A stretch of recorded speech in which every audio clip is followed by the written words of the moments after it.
opinar. Gracias, muchas gracias por continuar con nosotros aquí en su canal TVC y a través de Megacanal. Es noche de lunes y noche para opinar y le doy como siempre la bienvenida a mis compañeros Raúl Frías Lucio, director editorial de Mega Noticias, Marta Reyes, colaboradora de Mega Noticias TVC y Andrés Villarreal de Mega Noticias allí en Sinaloa. Gracias y muy buenas noches. Vámonos de lleno con todos los temas. La semana pasada se había anunciado la presentación de esta reforma constitucional de gran profundidad, de gran calado al sistema de justicia penal en nuestro país. Sin embargo, a la mera hora, el evento se canceló. El senador Ricardo Monreal aplazó hasta el primer día de febrero esta presentación. Sin embargo, el mismo 15 de enero se filtraron los 9 supuestos borradores, las propuestas en general, que han sido objeto de todo tipo de críticas. Entre otras cosas, se permitiría la detención arbitraria, el espionaje telefónico, la tortura, entre otras cosas. ¿Cuál es su punto de vista, Raúl? ¿Qué tal? Un gusto saludarlos, Paco. Marta, ¿cómo estás? Andrés, qué gusto saludarles. Bueno, a ver, me parece que Monreal hizo lo correcto, ¿sí? Lo que tengo duda es si este es un reflejo más de esta falta de coordinación, falta de comunicación, de esta forma tan peculiar del gobierno de la Cuarta Transformación del presidente López Obrador y de sus colaboradores y digamos de todo este esquema que ha venido operando en nuestro país. No estoy seguro si fue un borrador que se soltó a manera de prueba para ver qué reacciones había, y las reacciones son fatales. No había visto en muchos días, en muchas semanas, Paco, sí, que tantos analistas estuvieran o fueran coincidentes en un tema. En esta reforma, en este proyecto de reforma que se presenta, son 9 borradores, en donde, bueno, pareciera que el gobierno actual está enfocado o va dirigido hacia crear un esquema de autoritarismo donde exista la represión, donde se vuelva aquel esquema donde se permita la tortura, donde vuelvan a existir las casas de seguridad, donde se pueda de alguna forma acusar por el simple sospechosismo de cualquier otro tema y que pueda ser arraigado en una cárcel durante varios días, en lo que se prueba si es que eres culpable o no. Y todo esto, la verdad es que hay una coincidencia de muchos analistas de que este es un gran retroceso a este sistema de penalidad oral que fue inaugurado en el 2008 y que ha tenido un sinfín de tropiezos para poder consolidarse. Y sin embargo pareciera que el gobierno actual, pues por lo menos está planteando un retroceso a este sistema que iba a ser respetuoso de los derechos humanos, que se iba a privilegiar desde luego el tema de ser inocente hasta que se compruebe otra de las cosas. Me parece que se puede configurar precisamente todo un tema delicado, grave, y que vamos a ver finalmente en qué acaba para los primeros días de febrero, que fue cuando quedó pospuesta la fecha para la presentación de esta reforma. Claro que aquí se fue filtración, sí fue... dicen por ahí que incluso hasta algunas voladas, en fin, haya sido lo que haya sido, así como se dice en el mundo coloquial. El tema es que afortunadamente, me parece, salió a la luz un tema que tendría que salir y tendría que seguir siendo discutido. Y bueno, obviamente sabemos que se va a discutir en el legislativo, pero obviamente cuando está en el ojo de la opinión pública me parece que hay una presión mayor. Y vaya que este tema, como bien mencionas, Raúl, ha tenido un impacto amplio a lo largo y ancho del país. A mí me preocupan 3 cosas específicas que engloban estas 9 iniciativas. Una, justamente el tema de los derechos humanos. Nos ha costado muchísimo transitar en México al tema del respeto a los derechos humanos en materia de procuración de justicia.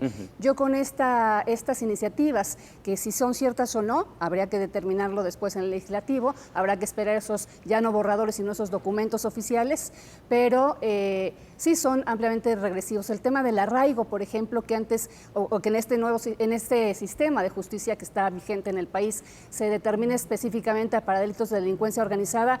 En la intención que se veía en estos borradores, se iba a ampliar, en fin, las escuchas telefónicas como pruebas válidas. Algo gravísimo para mí es el tema de obtener confesiones bajo tortura y poder ser utilizadas en juicio. Se me hace gravísimo. Me parece que estamos regresando, si esto se confirma, a la década de la llamada Guerra Sucia, los 70, los 60, y me parece sumamente preocupante. Otro punto, y rápidamente lo menciono, que me preocupa mucho, es el vilipendio al Poder Judicial.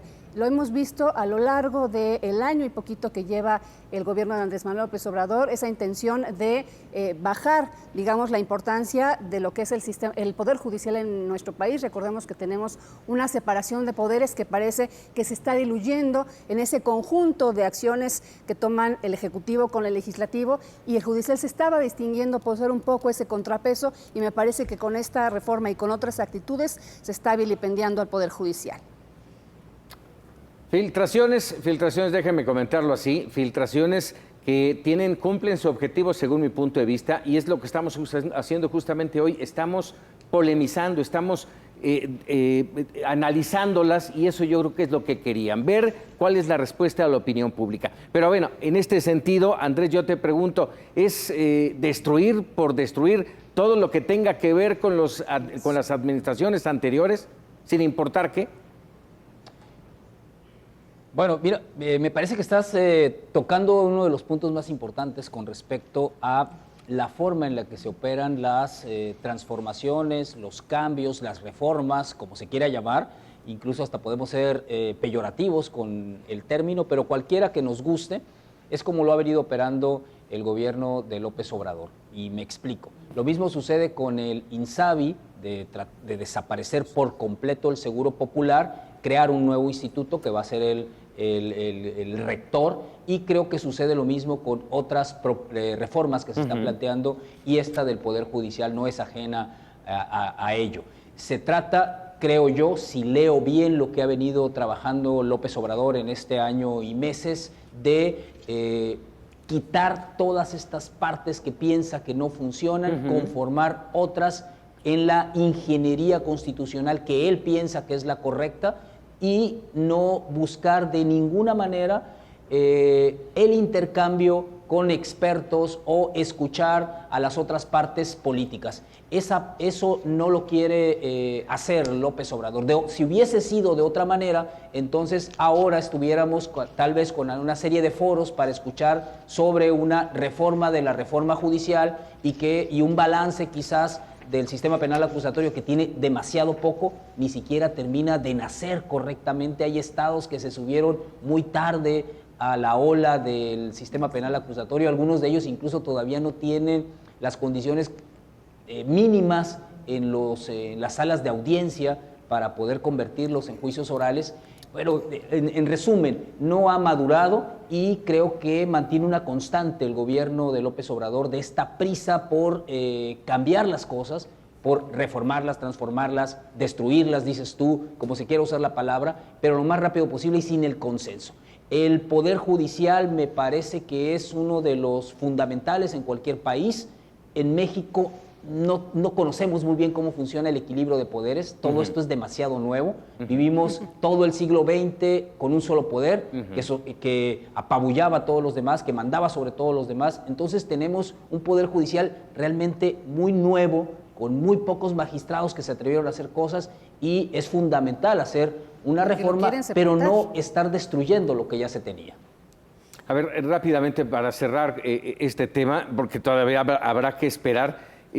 Justamente para los primeros días de febrero se va a dar a conocer estas nuevas propuestas. Después de esta serie de opiniones, de columnistas, de programas de televisión, de análisis, de debate como el nuestro, ¿creen ustedes que el 1 de febrero se van a presentar tal cual o van a tener cambios? Raúl.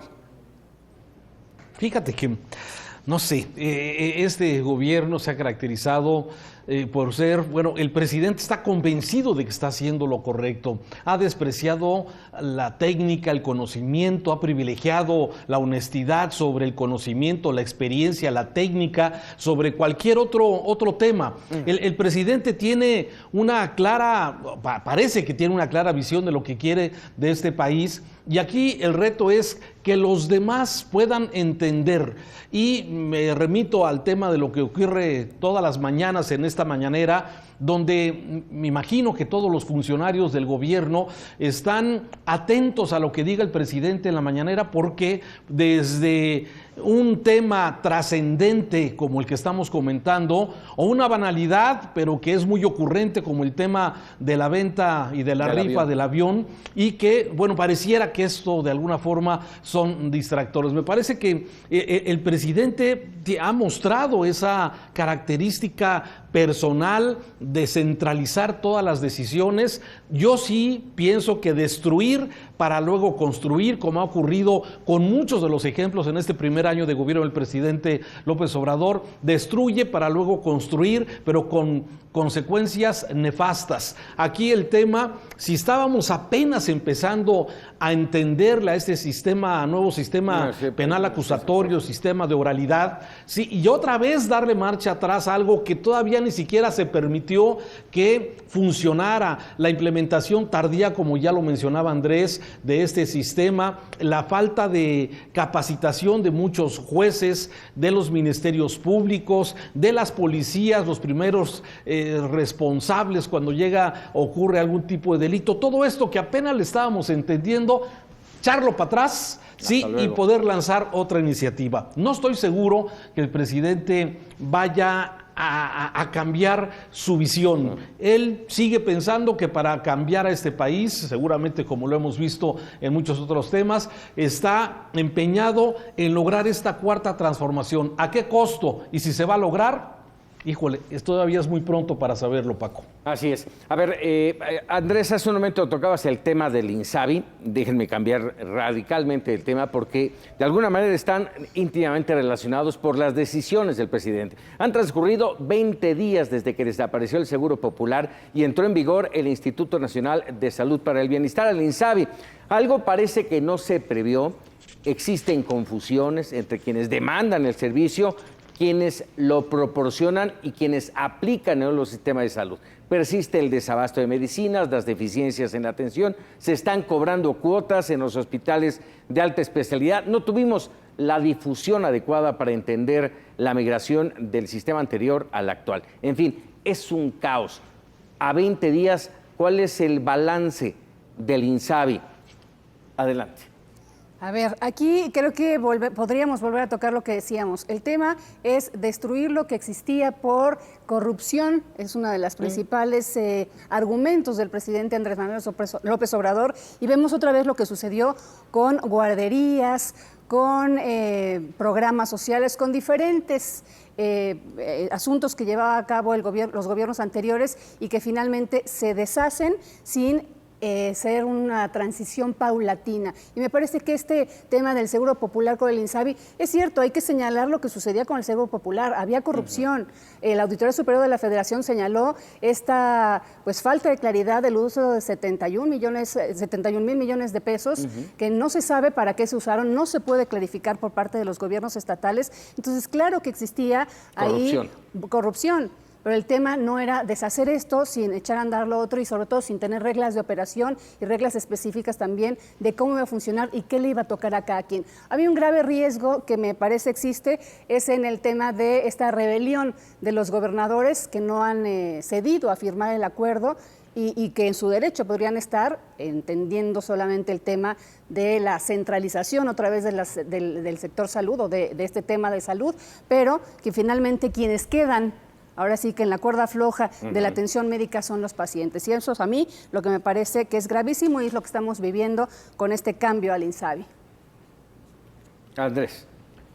Yo quisiera hacer primero una descripción, una interpretación, mejor dicho, y no es necesariamente lo que yo pienso. Los gobernadores, en su gran mayoría, excepto estos los del que PAN, no quieren firmar, los que hace mención Marta Reyes hace un momento, el resto, de hecho, todos los gobernadores solamente están preocupados e interesados porque no van a manejar los recursos en sus entidades, como sí ocurría a través de los organismos públicos descentralizados que conocemos como el Seguro Popular. Pero en cada uno de los estados eso es lo que era, un organismo público descentralizado, el gobernador nombraba al titular del organismo público descentralizado, los recursos llegaban al Seguro Popular y este a su vez los dispersaba. Los gobernadores están enojados, punto número uno, porque les quitaron la chequera. y la caja chequera la chica. agarró ahora el gobierno federal. Ese es el primer enojo de los gobernadores. Que si el servicio, que si la gratuidad, que si están colapsados los servicios de salud, eso no les importa a los gobernadores. Lo que les importa es que les quitaron la chequera. Ahora pasemos al siguiente punto. El sistema de salud en México está sobresaturado desde hace mucho tiempo y no lo va a resolver el INSABI como no lo resolvió el Seguro Popular. Por el contrario, el Seguro Popular lo que hizo fue incrementar la derechohabiencia sin que se incrementara sustancialmente la infraestructura. Los ingresos. ¿Mejoraron los servicios de salud? Sí, muchísimo. México es completamente distinto a hace 15 años. Muchísimas de las familias que enfrentaban una situación de emergencia en su salud ahora no quedan en la calle, por lo menos. No y eso quedaban. es, por supuesto, un gran avance del Seguro Popular y es insoslayable. De ahí a darle la gratuidad completa es donde empieza a enredarse todo el asunto. Dicen los gobernadores, es que no hay reglas de operación, es que no las ocupas, gobernador. Lo que tienes que hacer, como lo marca la Constitución con la reforma en la nueva Ley General de Salud, es que van a ser gratuitos los servicios de salud para todos, independientemente de que haya registrado en el Seguro Popular o no. Solamente necesito mi credencial del IFE, un acta de nacimiento o una CURP. Y ya, me tiene que dar el servicio. Y ahí es donde ya no empieza a gustar la cosa, ¿no? Pero además, No, ¿con qué? ¿Con qué vas a dar esa gratuidad, Raúl? Mira, yo no estoy completamente de acuerdo con lo que Andrés acaba de mencionar, porque antes de que terminara el 2019, la mayoría de los gobernadores ya habían suscrito, ya estaban de acuerdo con, son dos planteamientos, lo que es precisamente descentralizar en el gobierno federal los sistemas de salud, que para muchos estados es una carga, y el otro tema, lo del INSABI. Sí, no estoy seguro porque solamente en este momento los gobernadores, digamos, del PAN y el de Jalisco, el de Movimiento Ciudadano, sí, han anunciado que van a presentar alguna contrapropuesta al gobierno federal, pero todos los demás gobernadores, pues ya se suscribieron, están de acuerdo en ceder parte de sus esquemas de salud.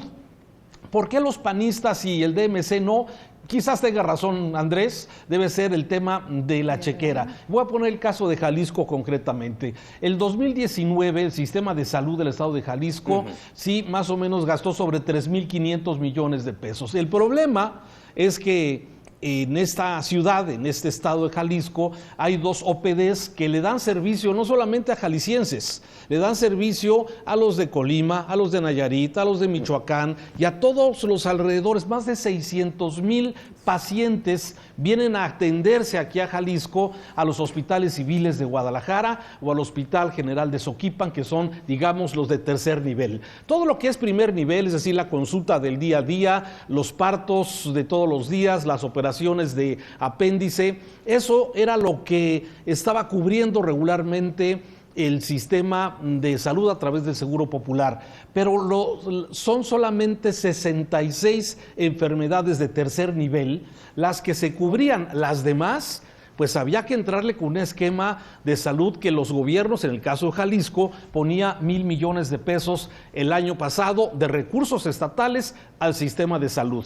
Y esto es exactamente lo que ha generado esta discusión. Quizás para muchos gobernadores, quitarse el peso de la atención de salud y dejarlo que el gobierno federal lo atienda, y que para la sustitución del Seguro Popular a través de esta bolsa catastrófica de 40,000 millones de pesos que se va a repartir entre los diferentes estados que suscriban. Ese es exactamente con lo que el presidente, el gobierno federal está apretando a los gobernadores. Si no suscribes, a lo mejor no le entras a la bolsa los 40,000 millones de pesos, pero seguirá recibiendo este 2020 los presupuestos asignados normalmente a salud. En fin, creo, y estamos a 20 días, como ya lo está señalando, me parece que lo más importante es la desastrosa implementación del sistema de salud. Hoy debe haber familias, como ya lo hemos documentado en Mega Noticias, familias que estaban en tratamiento de cáncer, en algún tratamiento de estas enfermedades catastróficas precisamente, que se quedan pues con el Jesús en la boca.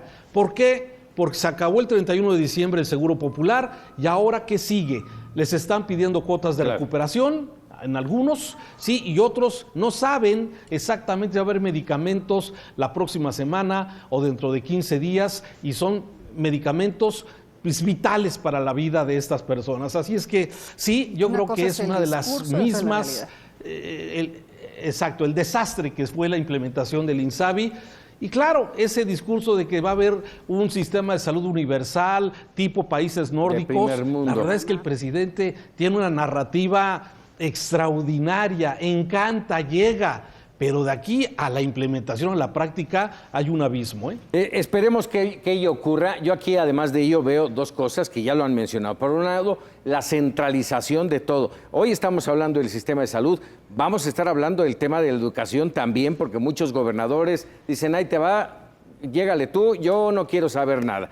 Le huyen a la responsabilidad y, por supuesto, después van a estar diciendo, oye, pero necesito dinero, porque entonces no van a tener control. No van a tener. Y bueno, justamente en este torno del INSABI hay que hacer mención que mensualmente, desde hace ya algunos meses, Mega Noticias ha hecho una práctica de hacer una encuesta para conocer la opinión de la población en torno a temas de interés y por supuesto de actualidad, y le entramos justamente al tema del INSABI. Hicimos 4 preguntas, una de ellas que me llama poderosamente la atención, y aquí las estamos viendo en pantalla. La que me llama más la atención es la que tiene que ver cuando le preguntamos a la gente por qué siente que hay polémica por la creación del INSABI, y son dos respuestas. Primera, por un mal planteamiento.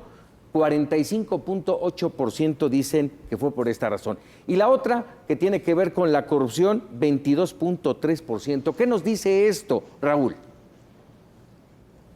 Bueno, lo que estamos comentando, exactamente, Paco. O sea, las personas en general, bueno, dicen, bueno, primero reconocen, ha escuchado lo que se llama del INSABI. Si todo mundo hoy ha hablado, bueno, pensamos que todo mundo, pero hay un 43% de la encuesta que realizó Mega Noticias que no sabe del tema del INSABI.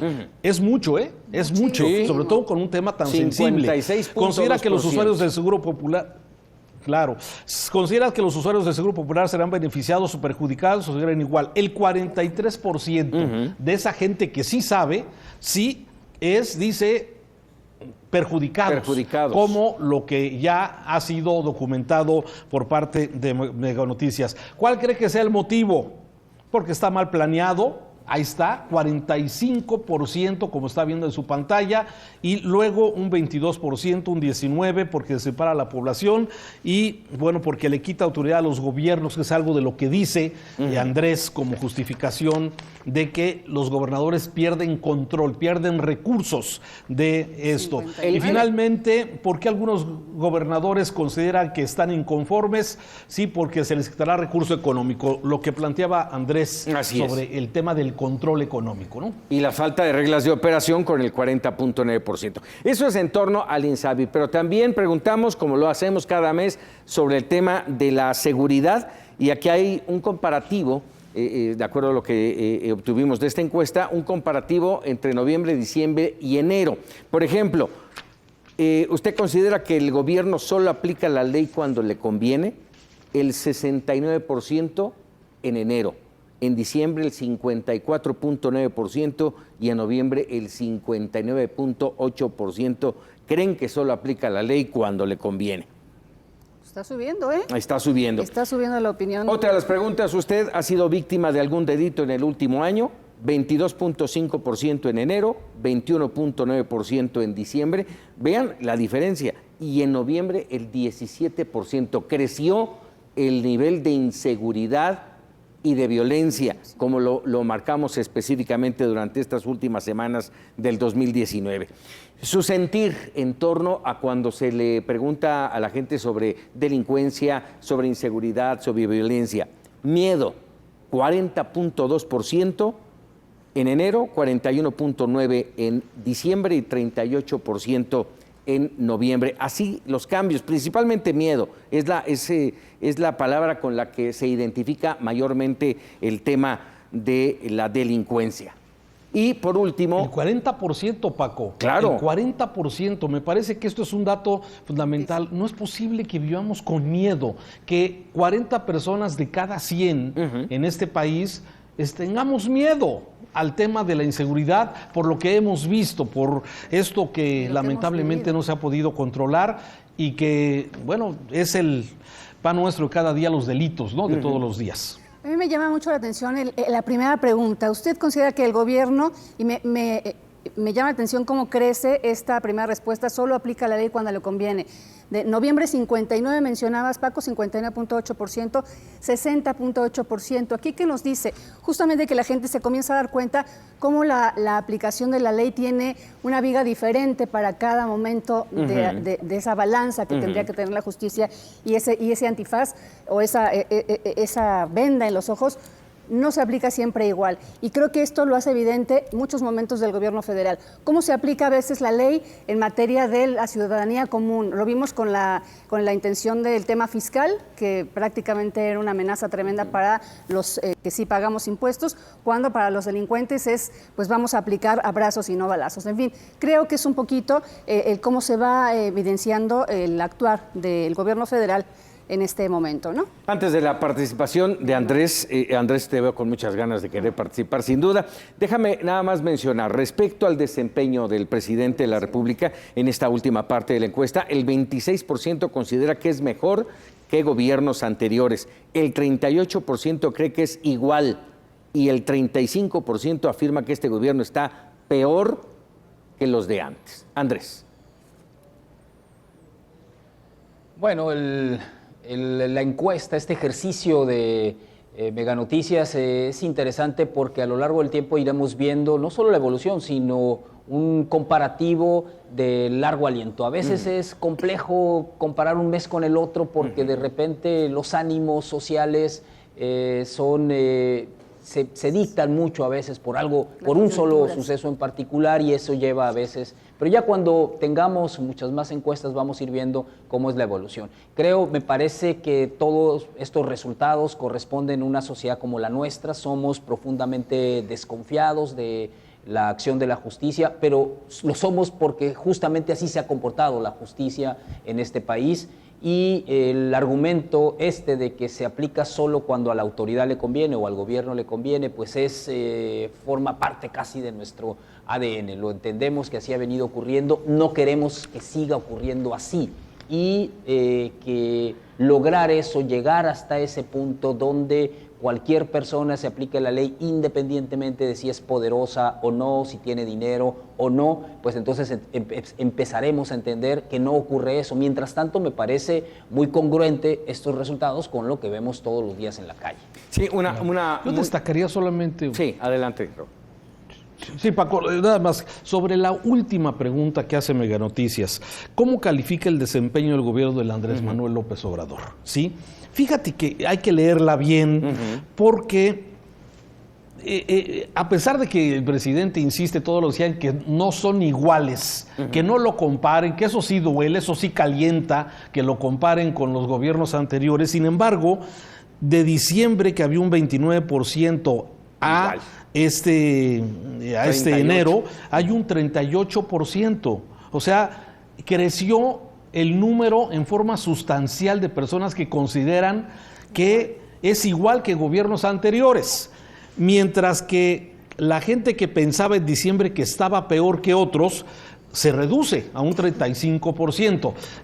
Hay que leer, son los datos finos que seguramente habrá que estar analizando estos datos, pero me parece importante, ¿no? Sobre todo un presidente que le molesta tanto que lo comparen con otros gobiernos porque dice no somos iguales, pero hay muchas cosas, híjole, que son casi iguales. Bueno, ahí queda para quienes, para nuestro auditorio, si quieren ver completa este trabajo, esta encuesta de Mega Noticias, por supuesto lo invitamos a que lo vean a través de nuestra página de internet www.meganoticias.com y por supuesto también a través de la app, si la quieren descargar, bueno, pues ahí tendrán toda la información. Rápidamente déjenme comentarles, regresó el tema de la caravana migrante y regresó con el mismo impulso, con las mismas ganas, pero con una puerta cerrada. Elementos de la Guardia Nacional bloquearon este lunes el acceso de casi 3,000 centroamericanos que conforman esta nueva caravana migrante que partió la semana pasada de Honduras. Tuvo problemas para llegar a Guatemala que también, recordemos, es tercer país seguro, y como respuesta los migrantes lanzaron piedras contra los uniformados. La situación es muy tensa en la frontera sur. ¿Volveremos a abrir, volveremos a recibir a los migrantes en México? Marta. A ver, a mí me gustaría un poquito nada más que me termine a qué te refieres con abrir, digamos, recibir como se recibía antes, o bueno, no recibir, descuidar la frontera como se tenía descuidada, porque, bueno, todos sabemos cómo operaba la frontera sur en nuestro país, sabemos que era prácticamente ignorado el tema. Hoy se critica mucho esta actitud del gobierno de Andrés Manuel López Obrador de... ¿Forzado? Sí, claro, nos hemos convertido, como decía Trump, vamos a hacer el muro, no lo hicimos allá arriba, pero lo estamos haciendo allá abajo, y eso preocupa. A mí me preocupa otra vez, como en otros temas, el asunto de los derechos humanos. Si México volverá a abrir su frontera, me parece que no, me parece que sí le estamos haciendo la tarea a Donald Trump, o le estamos cumpliendo sus exigencias. Y no creo que vaya a cambiar la política migratoria, y claro ejemplo es lo que sucedió el día de hoy, ¿no? Que está la Guardia Nacional ahí metida, están cazando migrantes y tratándolos como delincuentes. Sí. ¿No? Arrancaron y se metieron no importando nada. Andrés. Bueno, volvemos casi al mismo punto de hace año y medio, 2 años de estar comentando esto. Yo sigo manteniendo mi posición personal con respecto al tema. Yo quisiera que los centroamericanos fuesen tratados en México como quisiéramos que los mexicanos fuesen tratados en Estados Unidos. Cuando migran millones de mexicanos, y lo siguen haciendo, hacia los Estados Unidos buscando distintas oportunidades de trabajo. Sí, esa es mi posición, pero es un asunto personal.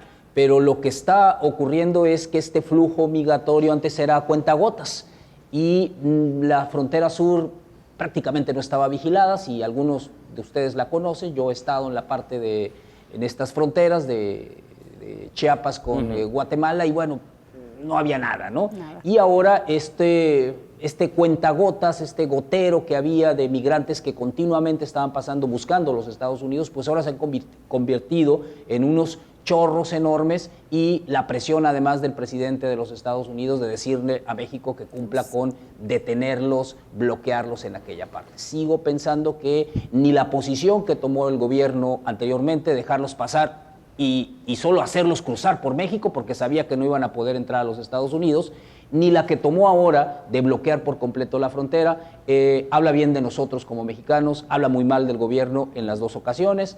Yo entiendo que este flujo migratorio no tiene nada que ver con la postura que tuvo México en los años 40 con la migración de españoles, o en los años 70 con la migración de los chilenos, pero de todos modos son nuevos tiempos, y me parece que estamos tomando la posición más terrible con respecto a la migración de los centroamericanos.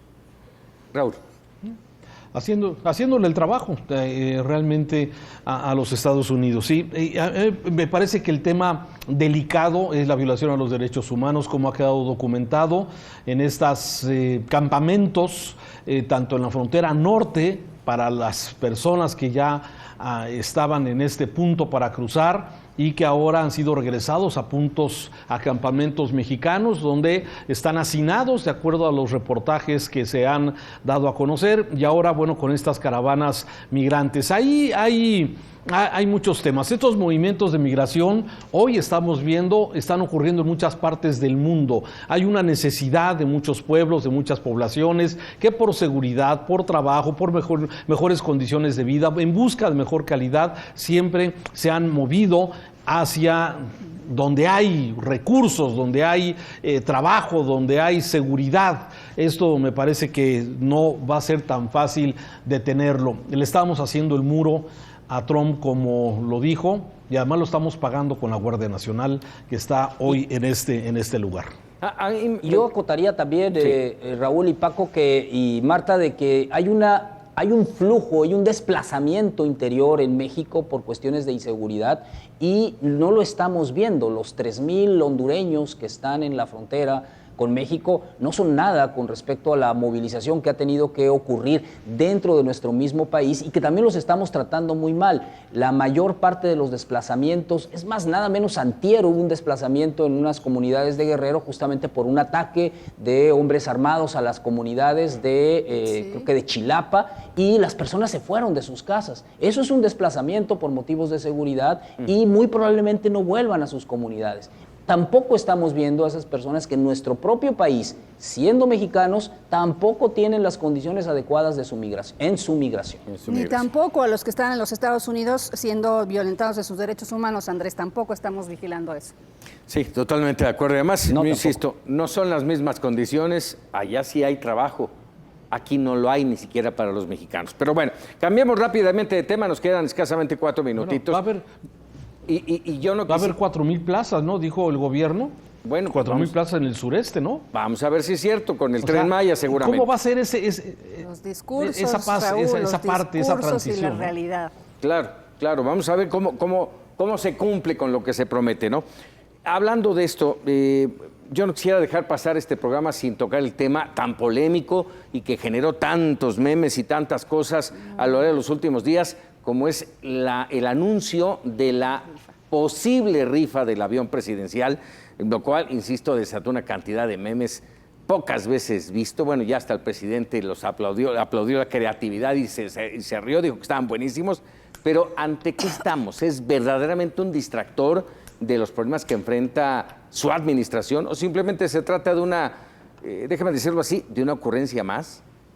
Miren, yo creo que es a lo que no dejamos de caer los mexicanos. El presidente coloca los temas en la mañanera. Creo que la intención prácticamente del presidente en la mañanera es fijar los temas y crearnos agenda. De lo que el presidente habla en las mañaneras es de lo que el país entero habla y lo vimos ahora en las redes sociales a lo largo del fin de semana.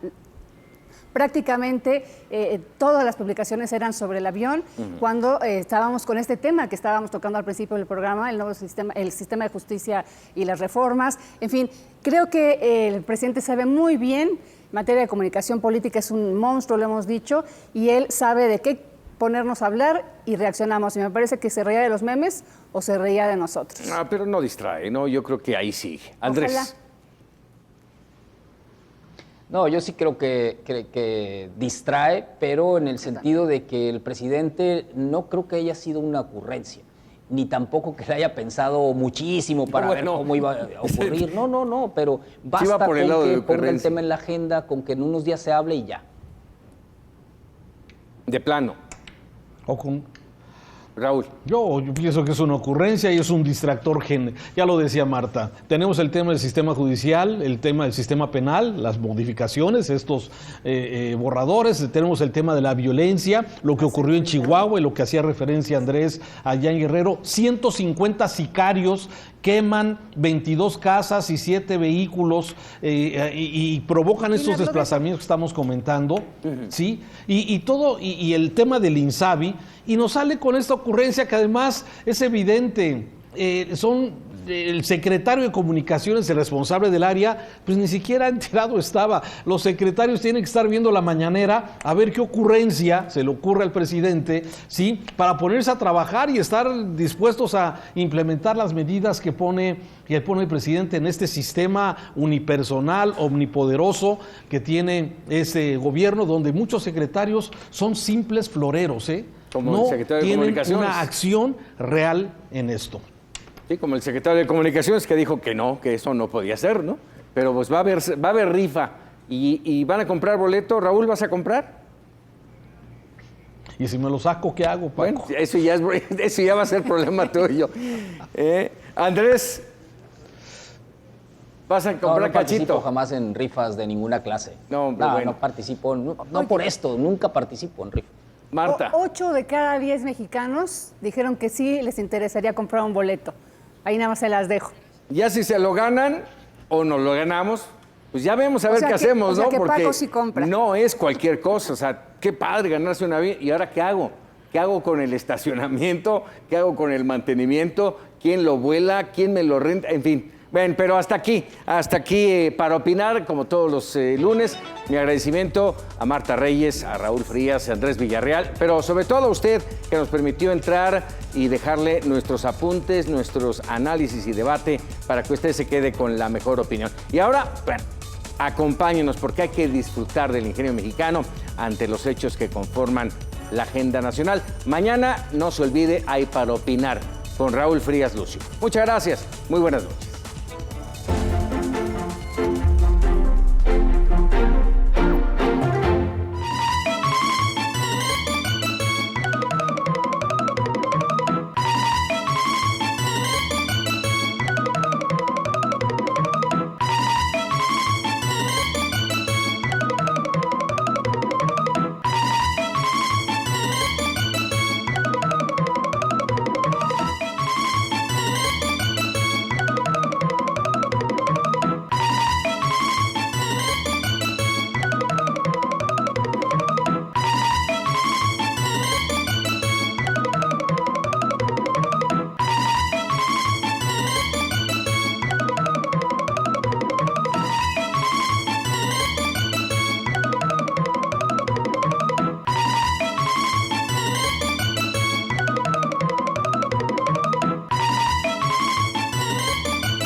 Porque en los memes